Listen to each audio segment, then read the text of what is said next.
ഇതുപോലെയുള്ള ഒരു കൊടും ക്രിമിനൽ സ്വാഭാവികമായിട്ടും വരുന്ന ഏതെങ്കിലും ഒരു ലോറിയിൽ പിന്നിൽ തൂങ്ങിപ്പിടിച്ചിട്ടെങ്കിലും കേരളത്തിൻ്റെ ബൗണ്ടറി കടക്കാനുള്ള പരിശ്രമം നടത്തുമെന്ന് നമുക്ക് ഉറപ്പാണ്. പക്ഷേ അങ്ങനെ ഒരു പരിശ്രമം ഉണ്ടാവില്ല.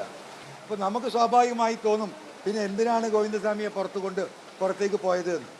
അവിടെയാണ് ഇന്നത്തെ നമ്മുടെ രാഷ്ട്രീയ പ്രധാനമായിട്ടുള്ള പ്രാധാന്യം അർഹിക്കുന്ന VS-ൻ്റെ മരണവും അതിനുശേഷമുണ്ടായ ചർച്ചകളും അതിൽ പങ്കെടുത്ത എന്താ പറയുക വലിയ ജനസഞ്ചയവും കേരളം കണ്ടിട്ടില്ലാത്ത രീതിയിലുള്ള ഒരു യാത്രയപ്പ് മരണത്തിന് അദ്ദേഹത്തിന് നൽകുകയും അത് കേരളത്തിലുടനീളം ചെയ്യുമ്പോൾ അതിനെ വഴി തിരിച്ചു വിടാനുള്ള ഒരു നാടകത്തിനപ്പുറം ഇത് ഇങ്ങനെയാണ് ഗോവിന്ദസ്വാമി ജയിൽ ചാടിയത് എന്ന് പോലീസ് ഇപ്പോൾ പറയുന്ന ഈ ഭാഷ്യം കൊണ്ട് ഒരാൾക്കും അത് ബോധ്യപ്പെടുന്നതല്ല.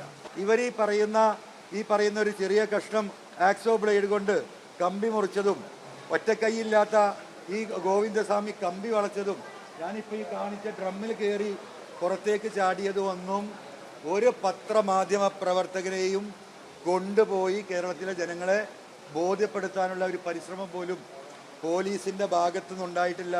ഈ ഭാഗങ്ങൾ മുഴുവൻ മൂടി വച്ചിരിക്കുകയാണ്.